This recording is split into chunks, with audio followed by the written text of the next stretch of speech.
बिस्मिल्लाहिर्रहमानिर्रहीम। अस्सलाम वालेकुम। My name is Nida. Today we will discuss about Islam का माशरती निज़ाम। उसके लिए सबसे पहले मैं दलील दूँगी। जावेद अहमद गादमी अलमिज़ान लिखते हैं कि इंसान के खालिक ने उसे एक मुआशरत पसंद हैवान की फ़ितरत अता फ़रमाई है। इसकी वजह यह है कि इंसान की तख्लीक उस तरह नहीं हुई कि उसका खालिक उसे आसमान पर कहीं बना कर बिल्कुल आलम शबाब में बराह रास्त ज़मीन पर नाजिल करता और फिर हर हरमो शेब के मराहिल से गुजारे बगैर इसी आलम शबाब में उसे वापस ले जाता। इसके बरखिलाफ़ मामला ये है कि इंसान तय बर तय ज़ुल्मतों में एक नातवां बच्चे की हैसियत से वजूद पजीर होता है। आगोश मादर में अपनी आँखें खोलता है, हिम्मकता खेलता और दूसरों के हाथों से खाता पीता और अपनी ज़रूरियात पूरी करता है।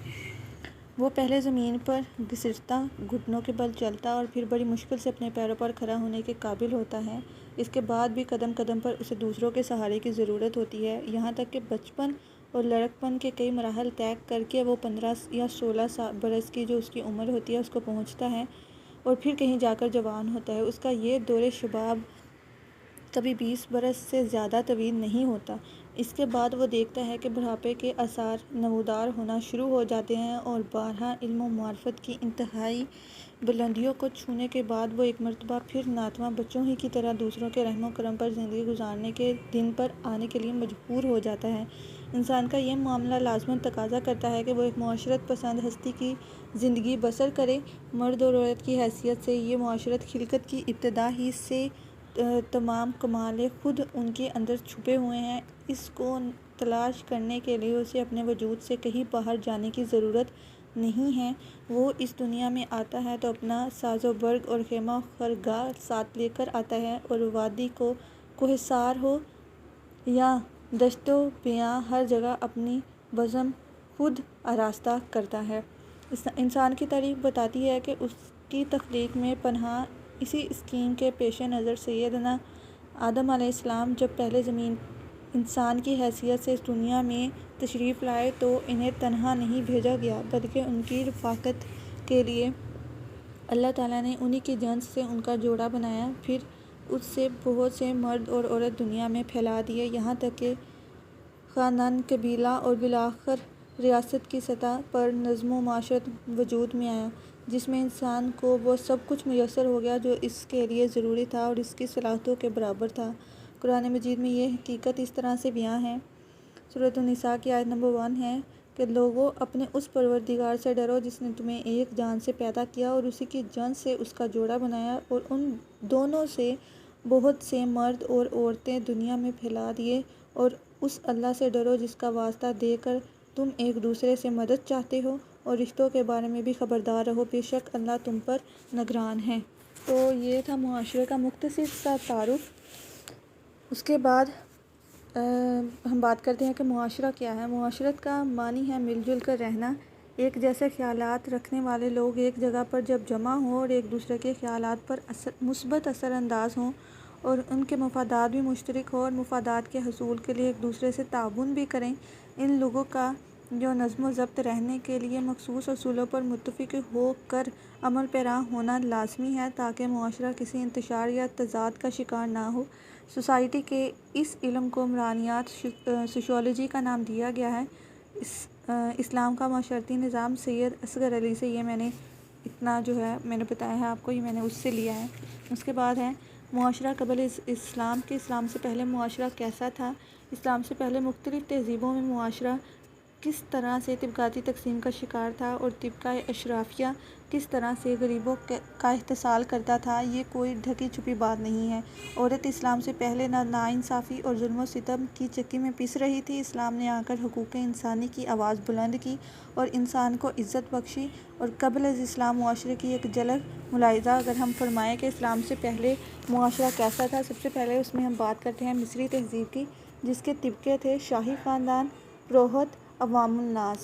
अब ये जो मैंने 3 ख़ानदान आपको बताए उनमें शाही ख़ानदान की अगर बात करें तो फ़िरौन शाही ख़ानदान का सरबराह था और अमूर मुमलकत भी यही चलाता था। अवामुन्नास को इस तक रसाई हासिल ना थी। उसके बाद है पुरोहित।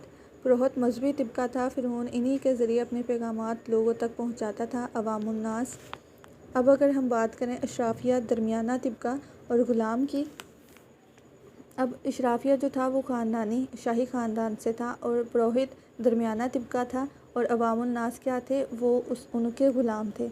इशराफिया ऐशो इशरत की ज़िंदगी बसर करते थे क्योंकि वो शाही ख़ानदान से ताल्लुक़ रखते थे, जबकि दरमियाना तिबका टैक्सों के बोझ तले दबा हुआ था। और दरमियाना तिबका कौन सा था? पुरोहित। और ग़ुलाम गैर इंसानी सलूक बर्दाश्त करते थे। ग़ुलाम कौन थे? अवामुन नास। इनको ज़िंदा जला दिया जाता या दरिंदों के सामने फेंक दिया जाता। मिस्री तहज़ीब में औरत महज जिनसी तस्कीन और जो ऐशो इशरत का ही ज़रिया थी, माँ और बेटी से शादी करना भी जायज़ था। उसके बाद हम बात करते हैं नेक्स्ट पॉइंट में हम बात करते हैं यूनानी तहज़ीब। इस तहज़ीब में औरत की इज़्ज़त को कुछ भी जो बहाली थी वो हासिल ना थी। उसे जहेज़ का हक़ मिला। इसके अलावा वो तलाक़ का हक़ भी रखती थी, लेकिन कोई औरत तलाक़ उस खौफ से नहीं लेती थी क्योंकि दूसरी शादी का हक़ ना था। अगर तलाक़ ले भी लेती तो दूसरे मर्दों के ज़ुल्म सितम और जिनसी हवस का शिकार रहती। इसका मतलब है कि औरत को कुछ हक़ हासिल थे, लेकिन वो तलाक़ फिर भी उसका यही मसला था कि वो तलाक़ नहीं ले पाती थी, क्योंकि अगर वो तलाक़ लेती तो फिर वो दूसरों की दरिंदगी का शिकार होती और पहला जो उसका शोहर था वो भी उसके किसी काम ना आता। अब हम मज़ीद इसी को डिस्कस करेंगे कि ग़ुलाम क्या हैं, ग़ुलामों की दो अक़साम कैसी थी। तब ग़ुलामों की अगर दो अक़साम की बात करें, ज़र ख़रीद ग़ुलाम, इनकी बाकायदा मंडियों में ख़रीदो फ़रोख्त होती थी, कोई हुकूक हासिल ना थे, उनके साथ जानवरों से भी ज़्यादा बदतर सलूक किया जाता था। जंगी कैदी, जंगों में कैदियों को भी ग़ुलाम बना दिया जाता था और इनके साथ गैर इंसानी सलूक किया जाता था। अरस्तु के बकौल अगर वो अरस्तु क्या कहता है ग़ुलाम के बारे में कि ग़ुलाम एक जीता जागता ज़ीरो खिलौना है, यानी कि उसके साथ कोई भी खेल सकता था। उसकी इज़्ज़त आबरू उसकी जान की कोई किसी को परवाह नहीं थी, उसको कोई हक़ हासिल ना था। उसके बाद बात करते हैं रोमी तहज़ीब की। सबसे पहले अगर हम उनकी तिबकात की बात करें, शरफ़ा, दरमियाना तिबका, निचला तिबका, ये उनके 3 तिबके थे। सबसे पहले अगर हम शरफ़ा की बात करें, शरफ़ा जो थे वो ऐशो इशरत की ज़िंदगी बसर करते थे। दरमियाना तिबका भी कुछ बेहतर हालत में था। ग़ुलामों और निचले तिबकों के साथ जुल्म का रवैया रखा जाता था। बाप के वसी इख्तियारात थे। 40 साल तक ख़ानदान पर उसी का कंट्रोल रहता। औरत शादी से पहले बाप की ग़ुलाम होती और शादी के बाद खाविंद की। उसके बाद है ईरानी तहज़ीब। उसके अगर तिबकात की सबसे पहले बात करें हम, तो तिबकों में से सबसे पहले है आज़रवान, अर्तशीतारान और दबेरान, अस्तरपोशान, दतखशान। ठीक है, इसमें आज़रवान जो है वो मजहबी तिबका था, अर्तशीतारान था जब वो फ़ौज थी, दबीरान सेक्रेटरी थे और अस्तरपोशान दतखशान जो थे वो अवाम थी। अब औरत के बारे में अगर बात करें तो औरत को 2 हिस्सों में तब डिवाइड किया गया था। ज़ने पादशाही को जायदाद का हक़ था और कदरे बेहतर हालत में थी, ये शाही ख़ानदान की ख़वातीन थी। उसके बाद है ज़न चकारी हा, जबकि ज़न चकारी हा को विरासत का हिस्सा नहीं था। उसी तरह माँ और बेटी से भी शादी जायज़ थी ईरानी तहज़ीब में। उसके बाद नेक्स्ट स्लाइड पे हम बात करते हैं हिंदुस्तानी मुआशरे की। तो हिंदुओं में 4 ज़ातें मशहूर हैं, ब्राह्मण, क्षत्रिय, वैश्य, शूद्र। आमतौर पर यह अक़ीदा है कि ब्राह्मण को खुदा के चेहरे और शूद्र को पाँव से तख्लीक़ किया गया है। शूद्र ऊंची ज़ात वालों को और बिलखुसूस ब्राह्मणों के साथ ना उठ बैठ सकते हैं और ना खा सकते हैं, यहाँ तक कि उनको हाथ तक नहीं लगा सकते। औरतों को मंदिर के नाम पर वक्फ़ किया जाता और वो सारी उम्र ब्रह्मों की हवस का शिकार रहती। उनको ब्राह्मणों की दासियाँ कहा जाता था। दासियाँ कहते हैं ग़ुलामों को या नौकरानियाँ जो कहते हैं जिनको, ग़ुलाम, खादमाएँ। खामन की वफ़ात के बाद औरत को भी उनके साथ यानी कि सती किया जाता, ज़िंदा जला दिया जाता। औरत को दूसरी शादी का हक़ ना था, ना ही वो अपनी मर्ज़ी से शादी कर सकती थी। देवताओं की भेंट यानी कि वक्फ़ करना या बलि जिसे कह सकते हैं, कुर्बानी भी औरतों को ही चढ़ाया जाता था। अरब मुआशरा क़ब्ल इस्लाम कैसा था? आमतौर पर 2 तिबकात थे तब, बदवी और हज़रवी। बदवी कौन से थे? ये देहाती लोग थे, अक्सर खाना बदोशों की तरह ज़िंदगी बसर करते, जहाँ कहीं पानी नज़र आता वहीं डेरे डाल लेते। हज़रवी ये शहरी लोग थे, देहातों के मुकाबले ज़्यादा महज़ब समझे जाते थे, लेकिन ज़ियानदानी में देहाती ज़्यादा खालिस थे। कबायली निज़ाम था और कबाइल छोटी छोटी बातों पर बरसरे पे कार रहते औरतों को पैदा होते ही ज़िंदा दरगोर कर देते। बाप की वफ़ात के बाद बेटे को उसकी जो जायदाद थी वो मुंतकिल हो जाती। बेटियों को कुछ ना मिलता। ग़ुलामों और लौंडियों के साथ बहुत बुरा सलूक होता। सरेआम मंडियों में उनकी बोलियां लगती और ख़रीदो फ़रोख्त होती रहती। इस्लाम का मुआशरती निज़ाम कैसा था? जब से ये आलम मौजूद वजूद में आया और इस दौरान जितने भी मज़ाहब ने जन्म लिया, इनमें दीन इस्लाम को एक मुमताज़ हैसियत रसूलुल्लाह सल्लल्लाहु अलैहि वसल्लम के उसवा हसना की वजह से हासिल है। आप सल्लल्लाहु अलैहि वसल्लम एक खुशहाली मुआशरे की बुनियादें फ़राहम करते हैं या कि प्रोफेसर खुर्शीद अहमद अपनी किताब इस्लामी नज़रिया हयात में इस्लाम के निज़ाम मुआशरत से मुतल्लिक़ यूँ तहरीर करते हैं। इस्लाम अपना एक मज़बूत और पायदार निज़ाम मुआशरत रखता है जिसके असूल व ज़वाबित मुस्तकिल और महकम हैं, जिसका पूरा मिजाज अदल व इंसाफ से मुरक्कब है और जिसके तमाम अज्ज़ा बाहम मरबूत और हम आहंग हैं। यह निज़ाम ऐसा जामे और हमागीर है कि ज़िंदगी के तमाम मज़ाहर और हर तरह की सरगर्मियाँ इसके दायरे में आ जाती हैं। इसलिए इस्लाम जहाँ जमाती और माशरती इस्लाह करता है, वहीं फ़र्द को भी नज़रअंदाज नहीं करता, बल्कि उसकी इस्लाह को नुक्ताए आगाज़ करार देता है, क्योंकि वो मुआशरे की बुनियादी इकाई है और इसी की इस्लाह मुआशरे का सदार है। इसलिए इसकी नज़र में फ़र्द और समाज दोनों की इस्लाह व तरबियत यकसा अहमियत रखती है। उसके बाद हम बात करते हैं इस्लामी मुआशरा में फ़र्द की तारीफ़ कैसी है।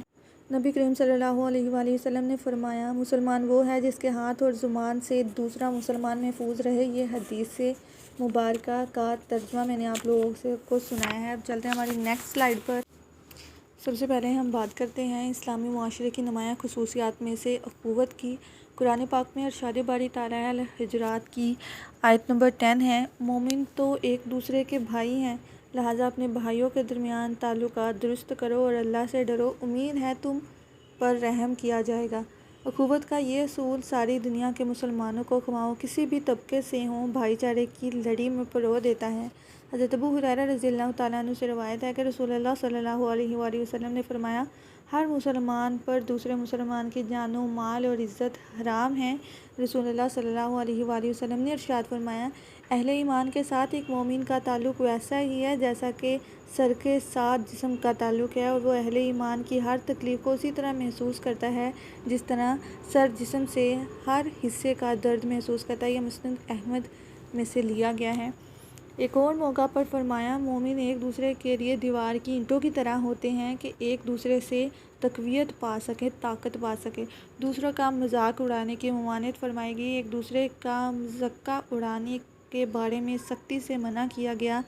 दूसरों का मजाक उड़ाना तकलीफ़ देने के मुतरादिफ होता है और इस किस्म की हरकत बिला शक व शुबा मद्दे मुकाबल के जज्बात को मजरूह कर देती हैं। कुरान पाक में इरशाद बारी ताला है, ऐ लोगों जो ईमान लाए हो, ना मर्द दूसरे मर्दों का मजाक उड़ाएं, ना औरतें दूसरी औरतों का मजाक उड़ाएं, हो सकता है कि वो उनसे बेहतर हों। मसावात कुरान पाक में इरशाद है, सूरत निसा की आयत नंबर 1 है, लोगों अपने रब से डरो जिसने तुम्हें एक ही जान से पैदा किया और इसी जान से जोड़े बनाए और उन दोनों से बहुत से मर्द और औरतें दुनिया में फैला दिए। मज़ीद इरशाद फरमाया, सूरत हुजरात की आयत नंबर 13 है, ऐ इंसानों, हमने तुमको एक ही मर्द और औरत से पैदा किया और फिर तुम्हें मुख्तलिफ़ ग्रोहों और कबीलों में तकसीम कर दिया ताकि एक दूसरे को पहचान सको। अल्लाह के नज़दीक तुम में बरतर और फजीलत वाले वही लोग हैं जो ज़्यादा तकवा वाले हैं। उसके बाद है इंसाफ का तकाजा है कि हमें किसी बेगुनाह को दुख नहीं पहुंचाना चाहिए। दूसरों को बगैर किसी वजह के दुख या अजियत का शिकार करना दूसरों के हकूक़ को गज़ब करने के बराबर है, गज़ब करने के यानी कि उनको ख़त्म करने के बराबर भी है। ये जुल्म किसी हद तक नाइंसाफ़ी के ज़िम्रे में लाजमन आता है। अल्लाह ताला ने कुरान पाक में इरशाद फरमाया, अल्लाह जुल्म करने वालों को पसंद नहीं करता। इस्लाम हमें इस बात की हरगिज़ इजाज़त नहीं देता कि हम हक़ को इंसाफ के मामले में किसी की जानिबदारी करें। इस्लाम की नज़र में कानून से कोई बालातर नहीं, अमीर गरीब और ख़ास जो आम का यहाँ कोई इम्तियाज़ नहीं। कानून की बालादस्ती की वाज़ेह मिसाल हमें रसूलुल्लाह सल्लल्लाहु अलैहि वसल्लम की इन इरशादात से नज़र आती है। अगर मोहम्मद सल्लल्लाहु अलैहि वसल्लम की बेटी फ़ातिमा रज़ियल्लाहु ताला अन्हा भी चोरी करती तो खुदा की कसम है उसका भी हाथ काट देता। ये बुखारी से रवायत की गई है। रवादारी दूसरों की मामूली ख़ताओं को दरगुजर करना और खैर ख्वाही से काम लेना रवादारी है। यह दरअसल एहसान की ही एक शक्ल है। किसी को मुआफ़ कर देना, दरगुजर कर देना आली ज़रफ़ी जो आला ज़रफ़ी होती है, आला ज़र्फ़ की एक मिसाल है। अल्लाह ताला का इरशाद है, अगर तुम मुआफ़ करो और दरगुजर करो और बख्श दो तो जान लो कि अल्लाह ताला बख्शने वाला मेहरबान है। नेकी का फ़रोग़ और बुराई से मना करना। इस्लामी मुआशरे में इस बात को यकीनी बनाया जाएगा कि अच्छाई फैले और बुराई से नफ़रत पैदा हो, ताकि एक मिसाली मुआशरा वजूद में आ सके। उम्मत मुसलमा की ख़ासियात में से एक ये भी है कि वो नेकी का हुक्म देने वाले और बुराई से मना करने वाले होंगे। इरशाद बारी ताला है सूरत आल इमरान की आयत नंबर 110 है, तुम लोग सबसे बेहतर उम्मत हो जिसे मैदान में लाया गया है लोगों के भले के लिए। तुम्हारा काम है नेकी की तालीम देना और बुराई से रोकना, और तुम ईमान रखते हो अल्लाह पर और अहले किताब पर भी ईमान ले आते तो ये खुद उन्हीं के लिए बेहतर होता। इनमें से कुछ तो ईमानदार हैं मगर उनकी अक्सरियत बदकारों ही की है। नेकी में ताउन। इस्लामी मुआशरे के क़याम का मकसद ही नेकियों और अखलाकियात का फ़रोग़ है। इसलिए मुसलमान आपस में नेकी और भलाई के कामों में ताउन करने वाले होते हैं। इसका हुक्म अल्लाह रब्बुल इज़्ज़त ने कुरान मजीद में इस तरह दिया है। सूरह अल-माइदा की आयत नंबर 2 है, नेकी और परहेज़गारी के कामों में एक दूसरे से ताउन करो। अगली ख़ुसूसियत जो हम डिस्कस करें वो है नफ़रत और फ़िरका वारियत से गुरेज। हकीकी इस्लामी मुआशरे में मोहब्बत और बाहमी शफ़क़त और प्यार के जज्बात को आम किया जाता है और फ़िरका वारियत और नफ़रत के ख़िलाफ़ इक़दामात किए जाते हैं। इरशाद बारी ताला है, वअतसिमू बिहब्लिल्लाहि जमीअन वला तफ़र्रक़ू।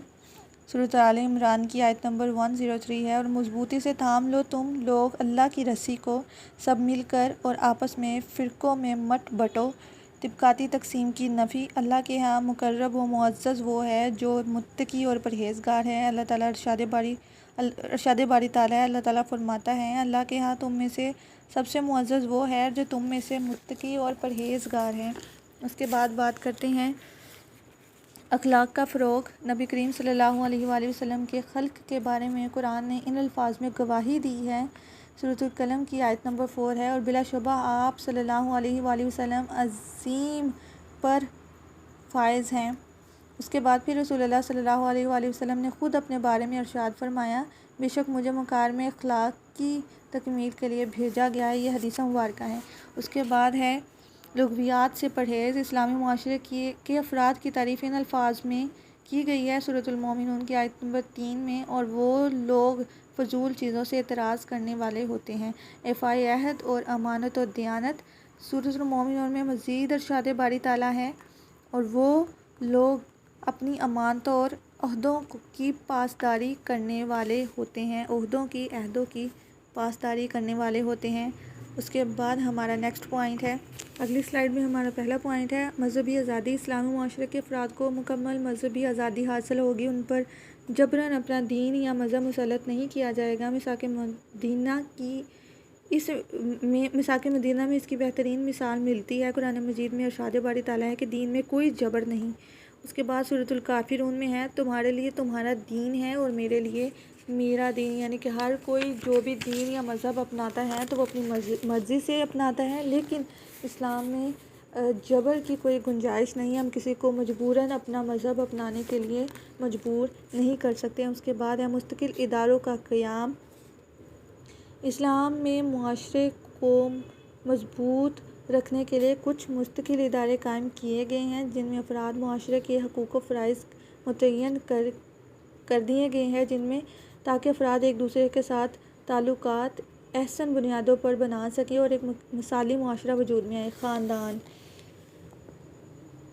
पहला ख़ानदान हज़रत आदम अलैहिस्सलाम और हज़रत अम्मा हवा रज़ियल्लाहु तआला अन्हु की तख्लीक़ से वजूद में आया। इरशाद बारी ताला है सूरत अन-निसा की आयत नंबर 1 है, लोगों अपने रब से डरो जिसने तुमको एक जान से पैदा किया और उसी ने उसका जोड़ा बनाया। ख़ानदान को मुआशरे की बुनियादी इकाई तस्वुर किया जाता है। इस्लामी मुआशरे में अफराद ख़ानदाना की ज़िम्मेदारियाँ और हकूक़ व फ़राइज़ का तयन कर दिया गया है। प्रोफेसर खुर्शीद अहमद अपनी किताब इस्लामी नज़रिया हयात में लिखते हैं, कि ख़ानदान इंसानी मुआशरत का अव्वलीन और बुनियादी अदारा है, इसलिए इस्लाम के मुआशरती निज़ाम में ख़ानदान को भी अहमियत हासिल है। ख़ानदान की बुनियाद एक मर्द और औरत की बाहमी रफ़ाक़त से वजूद में आती है और इन्हीं दो इंसानों से मिलकर बनने वाला छोटा सा इज्तिमाई इदारा इंसान की तमद्दुनी ज़िंदगी की सबसे पहली और अहम कड़ी है। इस्लाम के नज़दीक मर्द और औरत की ये मुस्तकिल रफ़ाक़त एक खुले हुए मुस्तकिल मुआहदे निकाह के ज़रिए से वजूद में आती है। ये निकाह एक ऐसा बाहुर्मत रिश्ता है जो दोनों की मर्ज़ी से और पूरे ऐलान के साथ जोड़ा जाता है। निकाह के बगैर मर्द वज़न का ताल्लुक़ बदतरीन मुआसियत और एक ऐसा जुर्म है जिसकी सज़ा बदतरीन है। मुआहदा निकाह के ज़रिए दोनों मर्द और औरत अपने ऊपर भारी जिम्मेदारियां आयद कर लेते हैं और हमेशा के लिए उनके पाबंद हो जाते हैं। इस तरह से जो एक छोटी सी वहदत बनती है, मर्द उसका निगरान और नाज़िम आला होता है और इसी हैसियत से वो अपने अहलो याल की जो ज़रूरतें हैं और उनकी फ़लाह का ख्याल रखता है, जिसके लिए वो जवाबदेह भी है। और बीवी इसके ज़ेरे हिदायत घर के नज़्म व नस्क को चलाती है और इस हैसियत से उसकी ज़िम्मेदारी ये है कि ना सिर्फ़ घर के अंदरूनी नज़्म व नस्क को संभाले बल्कि शोहर की हकीकी रफ़ाक़त हासिल करे और अपनी इफ़्फ़त को पूरी तरह महफूज रखें। मर्द और औरत इस इदारे की बुनियादी इकाई हैं। इससे रिश्ते, कुनबे और बरादरी के दूसरे ताल्लुकात पैदा होते हैं और बिलाखिर यही रिश्ते फैलते फैलते एक मुआशरे तक जा पहुँचते हैं। नीज़ ख़ानदान ही वो इदारा है जिसमें एक नस्ल अपने बाद में आने वाले नस्ल को इंसानी तमद्दुन की वसी खिदमत संभालने के लिए नहायत मोहब्बत, एसार, दिलसोज़ी और खैर ख्वाही के साथ तैयार करती है। गोया ये इदारा वो तरबियत गाह है जहाँ से इस्लाम अच्छे इंसान तैयार करना चाहता है। इस्लाम इस सिलसिले में इस तरह रहनुमाई फरमाता है। सबसे पहले ख़ानदान के अफराद में हम बात करते हैं हुकूक़े ज़ौजैन।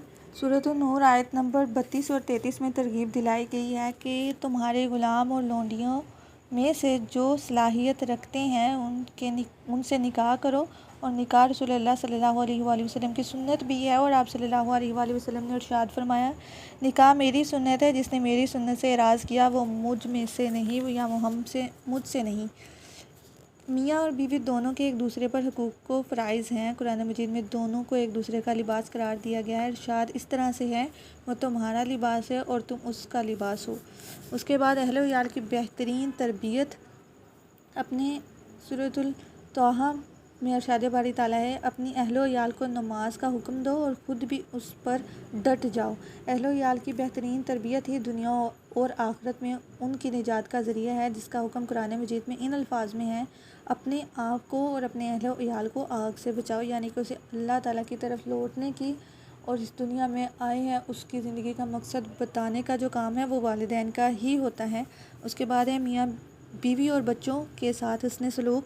नबी करीम सल्लल्लाहु अलैहि वसल्लम अपने अहलो याल के साथ हुस्न सलूक से पेश आया करते। आप सल्लल्लाहु अलैहि वसल्लम ने इरशाद फरमाया, तुम में से बेहतरीन वो है जो अपने अहलो याल के साथ अच्छा है। नीज़ आप सल्लल्लाहु अलैहि वसल्लम बच्चों से बहुत प्यार करते। आपने इरशाद फरमाया, जो हमारे छोटों पर रहम नहीं करता और बड़ों की इज़्ज़त नहीं करता वो हम में से नहीं है। वालिदैन के साथ हुस्न सलूक। कुरान मजीद में इरशाद बारी ताला है, ये बनी इसराइल की आयत नंबर 23 और 24 है। और तुम्हारा रब ये फ़ैसला कर चुका कि तुमने बंदगी नहीं करनी मगर उसी की, और अपने माँ बाप के साथ अच्छा सलूक करना है। अगर तुम्हारे सामने उनमें से कोई एक बुढ़ापे को पहुँच जाए या दोनों, तो तुम उफ़ तक ना कहना और इन्हें झिड़कना भी नहीं, और उनसे बात भी पूरे एहतराम से करना और झुकाए रखना उनके सामने आजिज़ी के बाजू और न्याज़मंदी की बिना पर। और ये भी दुआ करते रहना कि ऐ मेरे रब, रहम फरमा उन दोनों पर जैसा कि इन्होंने मुझे पाला बचपन में। रिश्तेदारों से हुस्न सलूक। इस्लाम में रिश्तेदारों और क़राबतदारों का हक़ अदा करने पर ज़ोर दिया गया है। रसूलुल्लाह सल्लल्लाहु अलैहि वसल्लम ने इरशाद फरमाया, हदीस मुबारक है कि क़ता ताल्लुक़ करने वाला जन्नत में दाखिल नहीं होगा। हमसाए। उसके बाद है कि वो शख्स ईमान वाला नहीं हो सकता कि ख़ुद तो पेट भरकर सोए और उसका हमसाया भूखा हो। यह हदीस मुबारक है। नबी करीम सल्लल्लाहु अलैहि वसल्लम ने 40 घरों को हमसाए करार दे दिया, उनका ख्याल रखने का हुक्म फरमाया। रसूलुल्लाह सल्लल्लाहु अलैहि वसल्लम ने इरशाद फरमाया, खुदा की कसम वो मोमिन ना होगा, खुदा की कसम वो मोमिन ना होगा, खुदा की कसम वो मोमिन ना होगा। साहबा ने अर्ज़ किया, कौन या रसूलल्लाह? आप सल्लल्लाहु अलैहि वसल्लम ने इरशाद फरमाया, जिसकी शरारतों से उसके पड़ोसी महफूज ना हो। हमारे माशरे में जो ताल्लुकात बाहम राब्ते का ज़रिया बनते हैं, उनमें से रिश्तेदारों के बाद हमसायगी ही का ताल्लुक़ आता है। उसके बाद है मस्जिद। रोज़ाना 5 वक्त की नमाज से ही एक मुसलमान अपने खुदा को हर लम्हा याद रख सकता है और उससे डरते हुए सही इस्लामी ज़िंदगी गुजार सकता है। इस्लामी माशरे में मस्जिद की अहमियत उसकी उस मरकज़ी हैसियत की बिना पर है जिससे वो याद खुदा, एहसास ज़िम्मेदारी, पाबंदी वक्त, तंज़ीम मसावात, मजहबी तालीम, इस्लाही मुआशरा और ऐसे ही कई दूसरे मसाइल के हल का बास बनती है। मस्जिद का अव्वलीन काम याद खुदा की तरगीब व तलकीन है। अल्लाह को याद करने का बेहतरीन तरीका ये है कि इंसान उसकी अनायात का सही तरीके से शुक्र अदा करे। उस शुक्र के अदा करने के लिए ख़ुद अल्लाह ने बंदे को नमाज का तरीका बताया है कि तुम आओ मेरा शुक्र अदा करो और मैं शुक्र अदा करने वालों को मज़ीद अता करता हूँ। सुबह से रात तक 5 वक्त जब बंदा अजान सुनते ही मस्जिद की तरफ चल पड़ता है तो ये गोया उसका एहसास ज़िम्मेदारी है जो उसे वहाँ तक खींच के ले जाता है। फिर जब वो बार बार रुकू और सुजूद करता है तो हर मौका पर उसे उसी मकसद की याद दहानी होती है। मस्जिद पाबंदी वक्त का सबक देती है। हर मुतय्यन वक्त पर नमाज के लिए अजान पुकारी जाती है जिसे सुनते ही लोग मस्जिद की तरफ चल पड़ते हैं। दिन भर में 5 वक्त जब बंदा नमाज़ पढ़ता है तो ये उसके लिए बेहतरीन तरबियत होती है कि ज़िंदगी के तमाम काम भी पाबंदी वक्त के साथ होते हैं। मस्जिद मसावात का भी दर्स देती है। दुनिया का कोई दूसरा इदारा इसका मुकाबला नहीं कर सकता। मस्जिद में किसी बड़े से बड़े बादशाह के लिए भी जगह मखसूस नहीं होती। जो जहाँ जैसे पहुँचता है वो वैसे ही नमाज अदा कर लेता है। अगर वो देर से पहुँचेगा तो हो सकता है कि उससे पहले आए हुए नमाजियों की जूतियों पर बैठकर नमाज पढ़े। ठीक है ना, ये भी है। लेकिन खुदा न खास्ता ऐसे नहीं होता है कि हमारा इस्लाम नमाज़ पढ़ने की इजाज़त देता है तो नमाज़ पढ़ने के लिए खुदा की तरफ से ही जगह भी मुहैया हो जाती है कि जो इंसान जैसे आएगा वो वैसे ही नमाज़ पढ़ लेगा। बस अल्लाह ताला के लिए इंसान के दिल में प्यार होना चाहिए, मोहब्बत होनी चाहिए, तो वो कहीं भी रेत के सहराओं में भी बैठकर नमाज अदा कर सकता है। अल्लामा इकबाल के बकौल, एक ही सफ़ में खड़े हो गए महमूदो अयाज़, ना कोई बंदा रहा ना कोई बंदा नमाज। रसूलुल्लाह सल्लल्लाहु अलैहि वसल्लम ने फरमाया, जो शख्स इमाम से पहले रुकू या सजदे में जाए वो क़यामत के रोज़ गधे की सूरत में उठाया जाएगा। अस्तगफिरुल्लाह। बुखारी मुस्लिम से ये रवायत है। मस्जिद जो है वो मजहबी तालीम का मरकज़ है कि मुसलमानों को कुरान और सुन्नत का दर्स दिया जाए। हर 8वें दिन यानी जुम्मा के रोज़ नमाज जुम्मा से पहले जो इमाम होता है वह खुतबा देता है, जिसे इमाम मस्जिद लोगों को हालात हाज़रा पर तबसरा करके उन पर इस्लाम की रोशनी डालता है और उन लोगों के लिए रहनुमाई फराहम करता है। लास्ट पे हम बात करते हैं हमारे हासिले के नाम की कि वालिदैन, असातिज़ा और आइमा मसाजिद तलबा की तामीर और सीरत में हर दौर में अपना अहम अदा करते रहे हैं, क्योंकि बच्चे की तालीम और तरबियत इन्हीं तीनों शख्सियात के ज़ेरे असर और इनके साए के नीचे परवान चढ़ती है। इसलिए माशरा के अंदर अगर अफराद अपना मुस्बत करदार जो है वो अदा करें तो यकीनी तौर पर नई नस्ल फ़र्ज़ शनास और महबे वतन पैदा होगी इंशाल्लाह और बन जाएगी। और ऐसा होगा इंशाल्लाह अगर हम अपने रसूलुल्लाह सल्लल्लाहु अलैहि वसल्लम की तालीमात पर अमल करें तो ना सिर्फ हमारी ज़िंदगी बेहतर होगी बल्कि आखिरत में भी हम अल्लाह के सामने जवाबदा होंगे कि हमने अपनी ज़िंदगी कैसे गुजारी। सिर्फ़ खुदा और उसके रसूल के हमने मती होकर अपनी ज़िंदगी गुजारी। तो ये था आज का हमारा टॉपिक और ये थी आज की हमारी वीडियो। उम्मीद करती हूँ आपको इस्लामी मुआशरा मौजूदा दौर में कैसा है या हमें मौजूदा दौर में उसको किस तरह से अप्लाई करने की ज़रूरत है वो अच्छे तरीके से समझ आ गई होगी। इसके अलावा अगर किसी किस्म का भी आपका कोई क्वेश्चन है तो आप मुझसे कमेंट बॉक्स में पूछ सकते हैं। तो मिलते हैं अगली वीडियो में। मज़ीद वीडियोज़ के लिए चैनल के साथ जुड़े रहें। अपना बहुत सा ख्याल रखें। खुदा हाफिज़।